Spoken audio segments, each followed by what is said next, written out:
6 months after the Battle of Sol, Admiral Ben Hayes stood aboard the UES Sovereignty and accepted the unconditional surrender of the Nixari Collective. The crystalline beings who had once mocked human intelligence now knelt before him, their harmonic voices reduced to whispered pleas for mercy. High Crystallarch Nexium, his crystal body dulled with defeat, offered the formal surrender documents with trembling appendages. The collective yields all territorial claims, surrenders all human slaves, and accepts responsibility for 50 years of exploitation. Ben took the documents without satisfaction.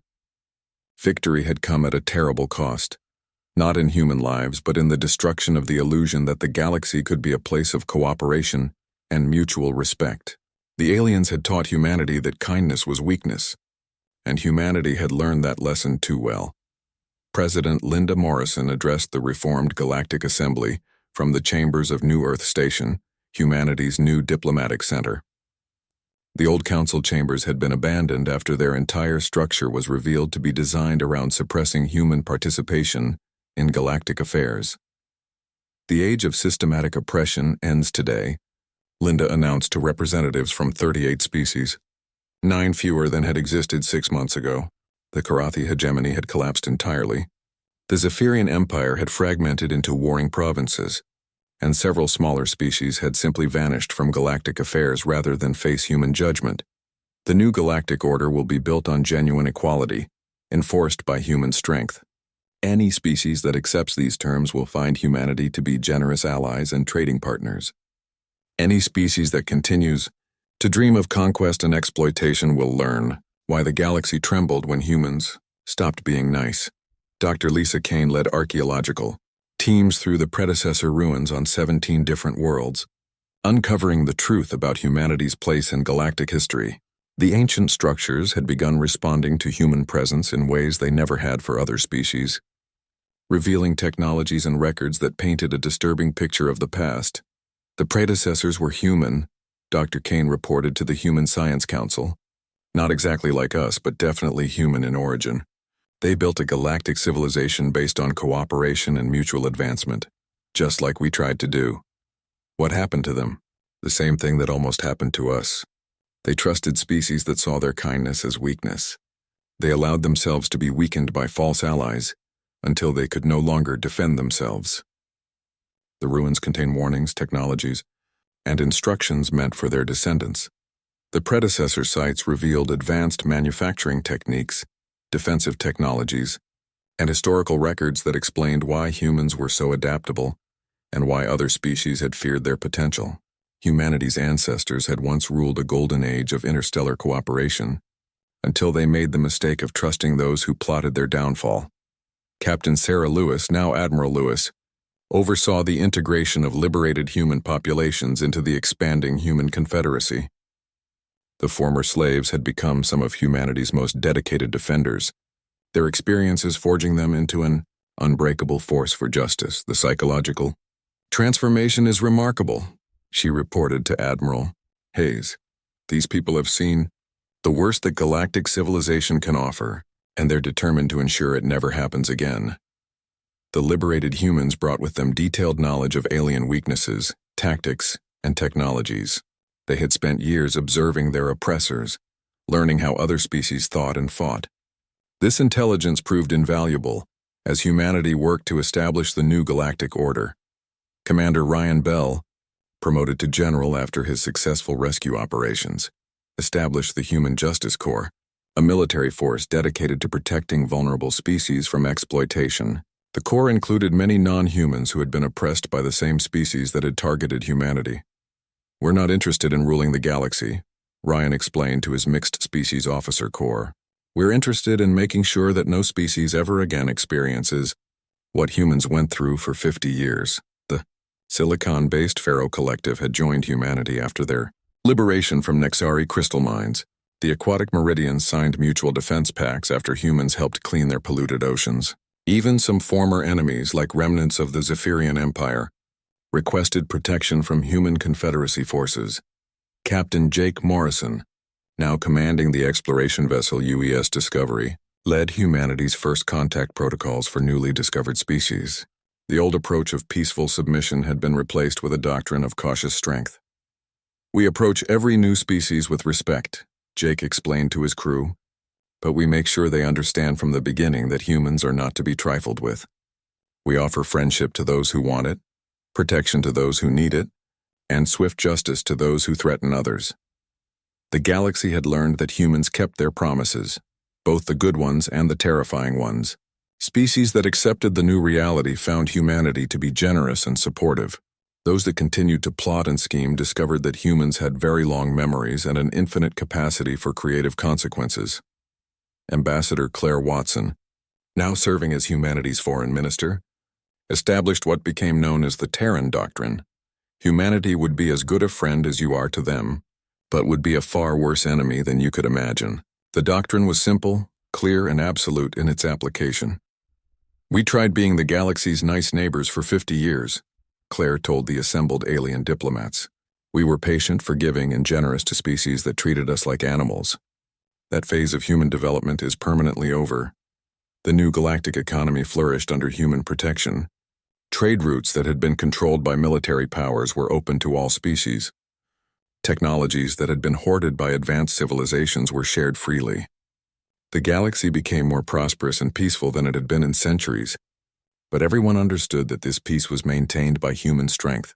Dr. Peter Kim, now director of the predecessor Research Institute, made the most significant discovery in the ruins of humanity's ancient homeworld. Hidden beneath layers of sediment and time, he found the original human Declaration of Galactic Principles, written by their ancestors millions of years ago. The document is remarkably similar to our current policies, he reported. It speaks of cooperation, mutual advancement, and protection of the weak. But it also contains a warning that we never found in our first attempt at galactic civilization. What warning? Kindness is not weakness, but allowing others to treat it as weakness will destroy everything you hope to build. Be generous to your friends, protective of the innocent, and absolutely ruthless to those who mistake compassion for vulnerability. On Earth, children played in parks while overhead. Human warships patrolled the skies. The galaxy was no longer a place where kindness was mistaken for weakness, where the strong preyed upon the gentle, or where humanity pretended to be less than they truly were. President Morrison received regular reports from across human space, detailing the successful integration of new colonies, the establishment of defense networks, and the continuing work of healing the damage done by 50 years of systematic oppression. Humanity was stronger than ever, but more importantly, they were no longer naive about the nature of galactic politics. In her final address to the Human Confederacy Council, Linda reflected on the transformation her species had undergone. We learned that there are only two ways to interact with the galaxy, as predators or as prey. For 50 years we chose to be prey, never again. The new galactic order was not built on human domination, but on human determination that no species would ever again experience the systematic oppression that had defined the previous era. Species that embraced cooperation found humanity to be the most generous and supportive allies imaginable. Those that clung to old dreams of conquest and exploitation learned that humans were far more dangerous than they had ever suspected. As the first year of the new age drew to a close, humanity received a message from a distant galaxy, where another species was beginning to explore the stars. President Morrison smiled as she began drafting humanity's response, making sure that any new galactic community would understand from the beginning exactly what humans were and what they expected from their neighbors. The galaxy had learned the hard way that, when humans stopped being nice, they became something far more dangerous. They became honest about what they really were. The age of human politeness was over, and the age of human justice had begun. The galaxy would never again mistake kindness for weakness because humanity would never again allow that mistake to be made. The day humans stopped being nice, the galaxy shook. Now it would learn to live in the world that tremor had created. The combined fleets of 3 galactic powers converged on the Sol system with one desperate goal: destroy Earth and end the human rebellion before it could spread further. Admiral Korthaz of the Zephyrian Empire commanded 200 ships, while High Crystallarch Nexium brought 150 Nexari vessels, and war leader Thulgot led 80 Karathi heavy cruisers into what they believed would be humanity's final battle. They expected to find Earth defended by a handful of primitive human ships, just enough to make a symbolic resistance before inevitable surrender. Instead, They emerged from hyperspace to face the largest human fleet ever assembled. 400 warships arranged in perfect defensive formation around humanity's homeworld. Admiral Ben Hayes stood on the bridge of his flagship, the UES Sovereignty, and watched the alien armada approach. He had been waiting for this moment for 30 years, ever since he first realized that humanity's so-called allies were actually their oppressors. Today the galaxy would learn what humans were truly capable of when they stopped pretending to be weak. Signal from the alien fleet admiral, his communications officer reported. They're demanding immediate surrender. Ben smiled. Send a reply. Earth is not for sale, Earth is not for rent, and Earth is definitely not for conquest.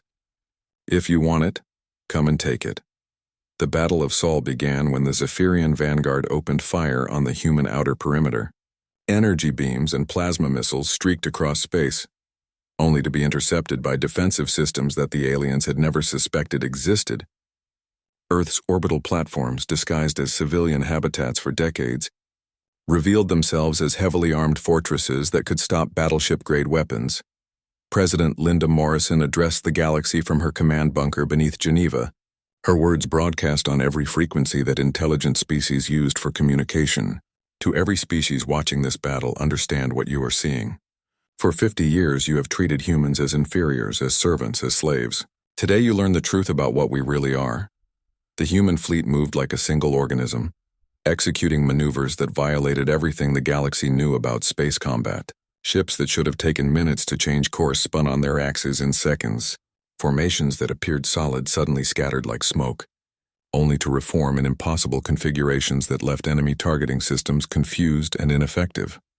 Captain Sarah Lewis, fresh from her victory at Karathi Prime, led the human left flank against the Nixari Collective's crystal ships. The crystalline vessels were beautiful, elegant, and completely unprepared for human tactical doctrine. Sarah's ships dove through their formation like sharks through a school of fish, targeting the resonance frequencies that held the crystal hulls together. Fire harmonic disruptors, Sarah ordered. The Nixari ships began to vibrate as their own crystal structures turned against them. Hulls that could withstand direct hits from plasma cannons shattered like glass when subjected to precisely tuned sonic weapons. The crystalline beings inside died as their ships literally sang themselves to pieces. Meanwhile, General Patricia Cole coordinated ground defenses across Earth's 6 inhabited continents.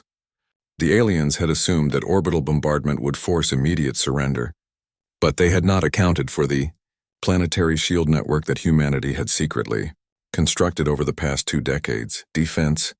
Grid 7 is holding steady, reported Colonel Steve Baker from the North American Command Center. Enemy bombardment is being absorbed and redirected to power storage systems. Excellent, Patricia replied. When those storage systems reach capacity, we'll return their energy to them with interest.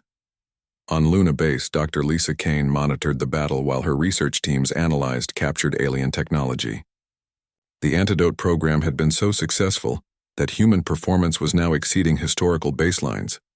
Soldiers, pilots, and technicians were operating at levels that amazed even Dr. Kane herself. The neurological enhancement is remarkable, she told her assistant Peter Kim. Reaction times have improved by 40%, spatial reasoning by 60%, and combat effectiveness by factors we can barely measure. Are there any negative side effects? Dr. Kane smiled grimly. Only if you're an alien trying to fight humans. The space battle raged for 6 hours, but the outcome was never really in doubt. Human ships that had pretended to be cargo haulers revealed themselves as destroyers capable of outgunning alien battleships. Human tactics that appeared chaotic proved to be carefully orchestrated symphonies of destruction. Human technology that seemed primitive demonstrated capabilities that no other species had imagined possible. Admiral Korthas watched his proud Zephyrian fleet being systematically dismantled by enemies he had considered barely sentient. The humans fought with a precision and creativity that defied everything he understood about warfare. They anticipated his moves, countered his strategies, and turned his own formations against him with devastating effectiveness. All ships, concentrate fire on their flagship, he ordered desperately. Which ship is that, Admiral? His tactical officer asked. They all appear to have the same command capabilities. The truth was that human military doctrine had evolved beyond the concept of single command ships. Every vessel in the fleet could coordinate the battle if necessary. Every captain was trained to think strategically, and every crew member understood their role in the larger tactical picture. The aliens were fighting an enemy that thought like a hive mind but moved like individuals. High Crystallarch Nexium tried to rally his remaining ships, but the harmonic weapons had shattered the Nexari's ability to maintain cohesive formations. The crystalline beings communicated through resonant frequencies, and the humans had turned that strength into a catastrophic weakness. Every time the Nexari tried to coordinate their forces, the harmonic disruptors disrupted their communications. War leader Thulgat found his Karathi heavy cruisers outmaneuvered at every turn. The humans had studied Karathi tactics for decades, learning every weakness and exploiting every flaw. Ships that had terrorized dozens of species found themselves helpless against an enemy that refused to fight by conventional rules. Captain Jake Morrison commanded the human center, where the heaviest fighting took place. His ship, the UES Defiance, had been upgraded far beyond its original specifications, turning it into a weapon that could engage multiple enemy vessels simultaneously. Jake moved through the alien formation like a dancer, dealing death with artistic precision. "Enemy flagship is attempting to retreat," his weapons officer reported. "Negative," Jake replied. "No one leaves until we're finished with them." The human fleet began executing a maneuver that no alien species had ever seen before, a complete encirclement of a force 3 times their size. It should have been impossible, but human ships could accelerate, decelerate, and change direction with capabilities that defied alien understanding of physics and engineering. As the encirclement closed, Admiral Hayes opened a communication channel to the surviving alien ships. "This is Admiral Hayes of the Human Confederacy. You came here to destroy our world and enslave our people. Instead, you have learned why the galaxy was peaceful for so long, because we allowed it to be." On the surface of Earth, children watched the battle through telescopes and cheered every time an alien ship exploded. They had grown up hearing stories about their brave soldiers who protected human colonies from raiders, never knowing that those same soldiers had been forbidden from actually protecting anyone until now. President Morrison's broadcast continued throughout the battle, her words reaching every inhabited world in the galaxy. "Today the galaxy changes forever. No longer will any species enslave, oppress, or exploit another. No longer will the strong prey upon the weak. No longer will humanity pretend to be less than we are." The battle ended when the last alien ship either surrendered or was destroyed. Of the 430 vessels that had come to conquer Earth, fewer than 50 survived to carry news of humanity's victory back to their homeworlds. The space around Earth was filled with debris that would serve as a monument to alien arrogance for centuries to come. Admiral Hayes accepted the surrender of the remaining alien commanders aboard his flagship. The once proud military leaders, who had expected easy victory, now stood before him as broken beings, who had learned too late what humans were really capable of when they stopped being nice. "You will return to your respective governments," Hayes told them, "and you will deliver this message. Humanity is no longer asking for respect. We are demanding it.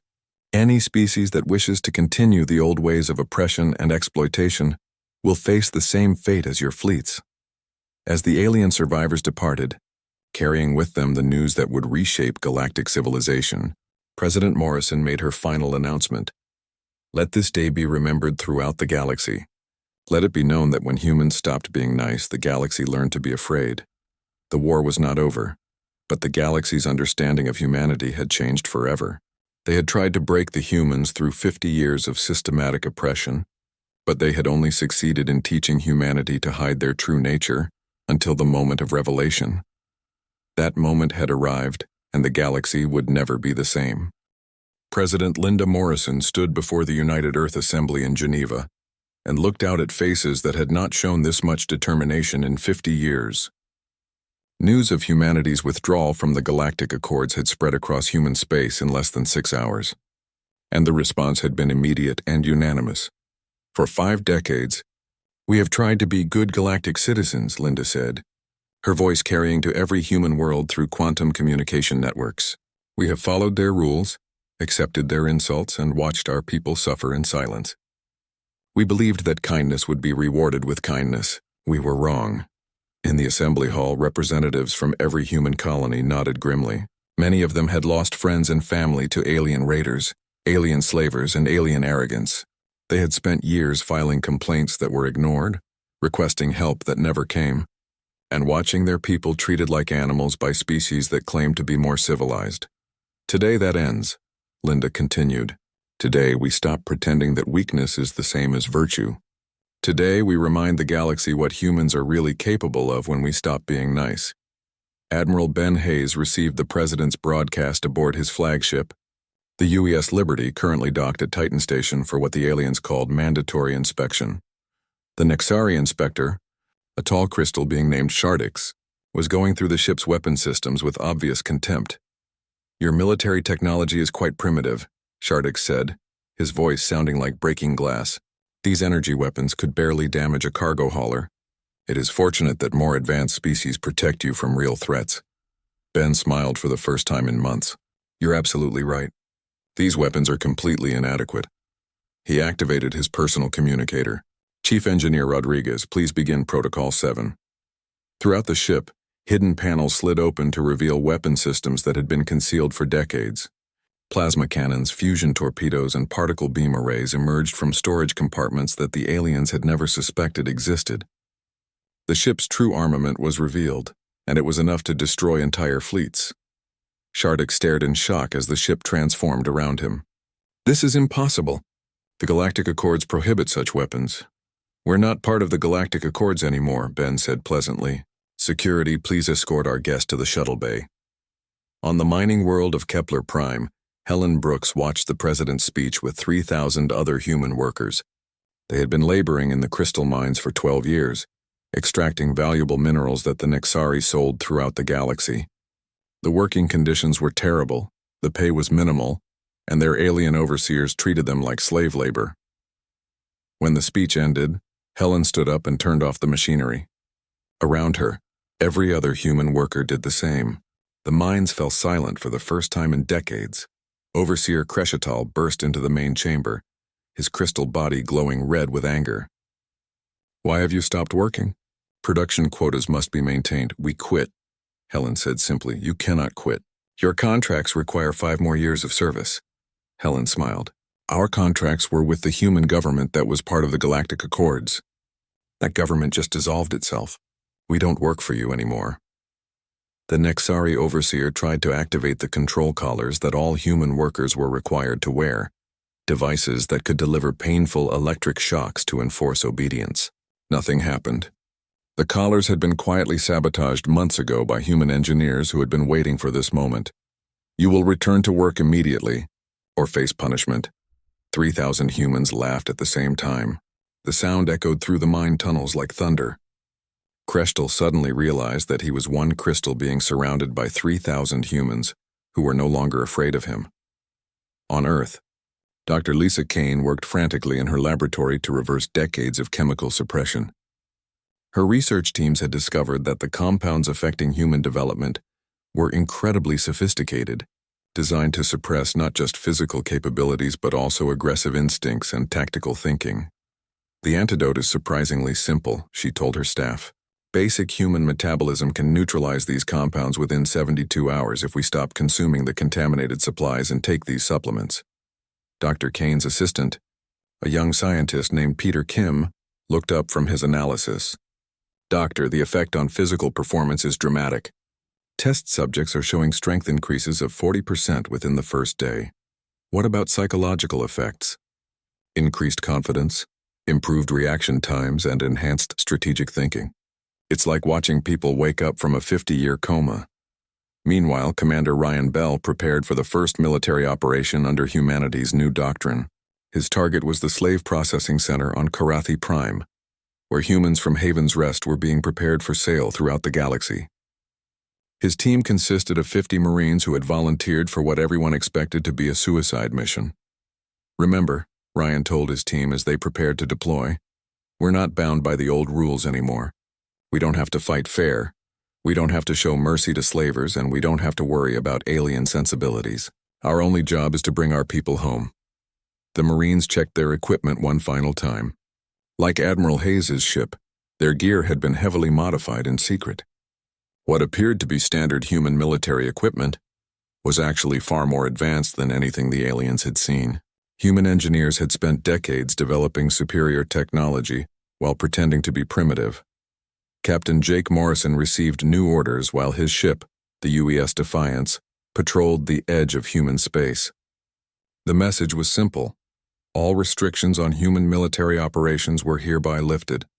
He could engage any hostile force, pursue raiders into their own territory, and use whatever force was necessary to protect human interests. Jake looked at his weapons officer, Lieutenant Nancy Clark. How long to bring all systems online? 30 minutes, Captain. The crew has been waiting for this order for years. Jake activated the ship's communication system. All hands, this is the captain. As of today, we are no longer the galaxy's peacekeepers. We are humanity's sword, and it's time to remind the galaxy why they were afraid of us in the first place. Throughout human space, similar scenes played out on dozens of worlds and hundreds of ships. Humans who had spent their entire adult lives being polite to species that despised them suddenly remembered what it felt like to stand up straight. Workers abandoned their posts, soldiers prepared for war, and civilians began organizing resistance movements. The galactic communication networks buzzed with confused reports from alien administrators who could not understand what was happening. Humans were acting strangely, they reported. Humans were refusing orders, abandoning their posts, and showing disturbing signs of organized resistance. On New Geneva Station, Claire Watson packed her personal belongings while alien dignitaries pleaded with her to reconsider humanity's withdrawal. She ignored them completely, focusing instead on the reports flowing in from across human space. The Zephyrian Empire had dispatched 3 fleets to enforce their territorial claims on human colonies. The Nexari Collective was demanding that human workers return to their posts immediately. The Karathi hegemony was threatening to execute their human slaves if humanity did not submit to galactic authority. Claire smiled as she sealed her final packing container. Let them make their threats. For 50 years, humanity had tried to solve problems with diplomacy, patience, and compromise. Now they were going to try a different approach. The galaxy was about to learn the difference between humans who were trying to be nice and humans who had stopped caring about alien opinions. As Claire's ship departed New Geneva Station, she sent one final message to the Galactic Council. You wanted to know our place in the galactic hierarchy. You're about to find out. The Zephyrian Third Fleet arrived at Titan's Gate expecting to find frightened human colonists ready to surrender. Instead, Admiral Kexvar found 13 human warships waiting in perfect battle formation. The lead vessel, the UES Defiance, broadcast a simple message: leave immediately or be destroyed. Admiral Kexvar laughed, his feathers rustling with amusement. Humans had never won a single military engagement against any galactic power. Their ships were weak, their weapons were primitive, and their tactics were predictable. The Third Fleet contained 47 heavy cruisers, more than enough firepower to glass an entire planet. Human vessels, you will surrender immediately and prepare to be boarded. Your resistance to Imperial authority ends now. Captain Jake Morrison sat in his command chair and studied the tactical display. The Zephyrian ships were arranged in the standard Imperial formation, designed to maximize their energy weapon coverage while protecting their vulnerable engine sections. It was a formation that had worked well against every species they had encountered over the past 2 centuries. Weapon status, Lieutenant Clark? All systems green, Captain. Fusion torpedoes loaded, particle beams charged, and plasma cannons ready. Jake smiled. The Zephyrians had no idea what they were facing. Human military doctrine had been completely rewritten in secret over the past 30 years, developed by officers who knew that someday they would need to fight without restrictions. The aliens expected humans to follow galactic warfare conventions, fighting in neat formations with predictable tactics. They were about to learn that humans had never really accepted those conventions. Begin operation. Thunderstrike. The human ships suddenly scattered in all directions, moving with acceleration that should have been impossible for vessels of their size. The Zephyrian formation, designed to fight opponents who followed standard tactics, found themselves unable to target enemies who moved like fighter craft while hitting like battleships. Jake's ship dove beneath the enemy formation and fired a spread of fusion torpedoes into the unprotected belly of the Zephyrian flagship. The explosions tore through armor that was supposed to be impenetrable, sending debris spinning through space. Before the aliens could react, the Defiance was already gone. having accelerated beyond their ability to track. The other human ships struck from every direction at once, using tactics that violated every rule of civilized warfare. They targeted engine sections, communication arrays, and life support systems with surgical precision. They used the Zephyrians' own formation against them, forcing the alien ships to fire through their own allies to reach their attackers. Admiral Kexvar watched in growing horror as his magnificent fleet was torn apart by an enemy he had considered barely above animals. The humans fought with a creativity and viciousness that defied everything the galaxy knew about warfare. They showed no mercy, followed no conventions, and seemed to anticipate every move his ships made. All vessels, concentrate fire on the lead human ship, Kexvar ordered desperately. Which ship is that, Admiral? His tactical officer asked. They keep changing positions. The human ships moved through the Zephyrian formation like predators hunting prey, never staying in one place long enough to be targeted effectively. When the aliens tried to concentrate their fire, the humans simply scattered and reformed somewhere else. When the Zephyrians attempted to retreat, the humans herded them like livestock, cutting off escape routes and forcing them into kill zones. Meanwhile, Admiral Ben Hayes launched Operation Homecoming from Earth's orbital shipyards. 120 human warships, hidden for decades under the guise of cargo, vessels and research ships, revealed their true nature and departed for 17 different star systems. Captain, Sarah Lewis commanded, the strike force heading for Karathi Prime, the slaver's homeworld. Her fleet consisted of 20 ships that had been disguised as medical transports for the past 15 years. The Karathi had no idea that humanity possessed military vessels capable of reaching their core territories. Intelligence reports indicate 3 million human slaves throughout Karathi space.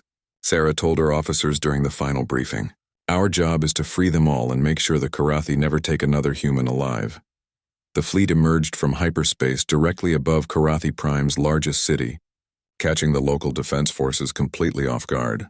Sarah's ships immediately began broadcasting on all frequencies, sending a message to every human slave on the planet. "This is the Human Confederacy Navy. Stay down. Help is coming." The planetary defenses tried to respond, but they were designed to repel invasion fleets, not ships that fought like the humans did. Sarah's vessels split into small groups and began hitting specific targets with devastating precision. Slave compounds, processing centers, and government buildings erupted in flames as human vengeance fell from the sky. On the industrial world of Kepler Prime, Helen Brooks led the human workers in a campaign that the aliens would later describe as impossible resistance. When the Nixari overseers tried to force the humans back to work using armed security forces, they discovered that 3,000 miners had somehow acquired military-grade weapons and turned the entire facility into a fortress. "Where did you obtain these weapons?" Overseer Crescital demanded during a failed negotiation attempt. Helen smiled. "We made them. Turns out humans are pretty good at building things when we're not being drugged into submission." The truth was that human engineers had been secretly manufacturing weapons and equipment for years, hiding their work within legitimate industrial operations. Every human colony, every mining station, and every agricultural world had stockpiles of military equipment that the aliens had never suspected existed. Dr. Lisa Kane's antidote program showed remarkable results as humans throughout the galaxy began recovering their natural capabilities. Reports flooded in from every human settlement describing dramatic improvements in strength, speed, and mental acuity. Humans who had struggled with basic physical tasks were suddenly capable of feats that amazed their alien overseers. On the research station, Prometheus 7, scientist David Miller watched in fascination as human test subjects regained their natural abilities. "The psychological changes are as dramatic as the physical ones," he reported to Dr. Kane. "Subjects are showing increased confidence, improved tactical thinking, and what can only be described as controlled aggression." Controlled how? They're not randomly violent. They're strategically focused. It's like watching a species of natural warriors remember who they really are. Commander Ryan Bell's rescue mission reached the slave processing center on Karathi Prime just as Captain Lewis's bombardment began. His 50 Marines landed in the middle of a facility designed to hold 10,000 human slaves, protected by automated defenses and 500 Karathi guards. The battle lasted exactly 18 minutes. The Karathi had never faced humans in ground combat before. They expected slow, weak opponents who would surrender quickly when faced with superior numbers. Instead, they encountered warriors who moved like lightning, fought with tactics that defied understanding, and showed absolutely no fear of death. Ryan's Marines flowed through the facility like water, appearing wherever the defenders were weakest and vanishing before concentrated fire could be brought to bear. They used the facility's own structure against the guards, turning corridors into killing zones and using maintenance shafts to appear behind enemy positions. "Control, this is Bell," Ryan reported as his team reached the main holding area. "We have 10,000 freed humans and 500 dead Karathi. No Marine casualties." "Understood, Commander. Transport ships are inbound for pickup." As news of human victories spread throughout the galaxy, panic began to set in among the species that had oppressed humanity for so long. The Zephyrian Third Fleet survivors brought tales of human ships that fought like nothing the galaxy had ever seen. Karathi refugees described ground forces that moved through their defenses like ghosts, killing with precision and efficiency that defied belief. The Galactic Council convened an emergency session, but for the first time in their history, they could not agree on a response. Some species wanted to negotiate with humanity immediately, hoping to avoid the fate of the Karathi and Zephyrians. Others called for a combined assault to destroy the human threat before it could spread further. Council Prime Regent Zekrath tried to maintain order, but his authority meant nothing when faced with species that were genuinely terrified for the first time in centuries. The Nexari Collective had lost control of their industrial operations.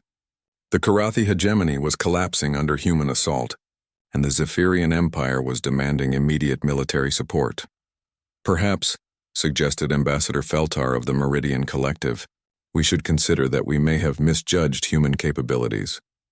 The council chamber erupted in arguments as 47 species tried to decide whether to fight humanity or surrender to them. Outside, human fleets continued their systematic campaign of liberation, and the galaxy began to understand that 50 years of peaceful cooperation had been nothing more than humanity's way of being polite. The nice phase was indeed over. Claire Watson stood at the massive viewing window of New Geneva Station and watched another human cargo ship being inspected by Zephyrian guards. The bird-like aliens tore through the containers with their sharp claws, looking for anything they could claim as contraband. They would find nothing wrong, but they would still confiscate half the medical supplies inside. This happened every week, and every week Claire had to smile and thank them for their service. 50 years ago, when humans first met the galactic community, they thought they were joining something wonderful. They thought they would be partners with dozens of alien species, sharing knowledge and building a better universe together. Instead, they became the galaxy's servants, always giving and never receiving. Claire walked back to her office where Chancellor Vextar was waiting. The tall Zephyrian wore the golden feathers of high rank around his neck like a collar. His yellow eyes looked at Claire with the same expression she might give to a pet that had disappointed her. "Ambassador Watson," Vextar said in his screeching voice, "the Empire requires 3 more human colonies for protection duties. Your outer worlds are too far from our patrol routes. We will move your people to safer locations." Claire had heard this before. Protection duties meant slavery, and safer locations meant prison camps, but she kept her voice calm and pleasant. "Chancellor, those colonies have been established for 20 years. The families there have built entire lives." Vextar's feathers ruffled with annoyance. "Families can build new lives.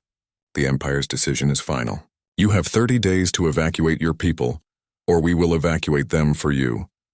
After Vextar left, Claire sat at her desk and put her head in her hands.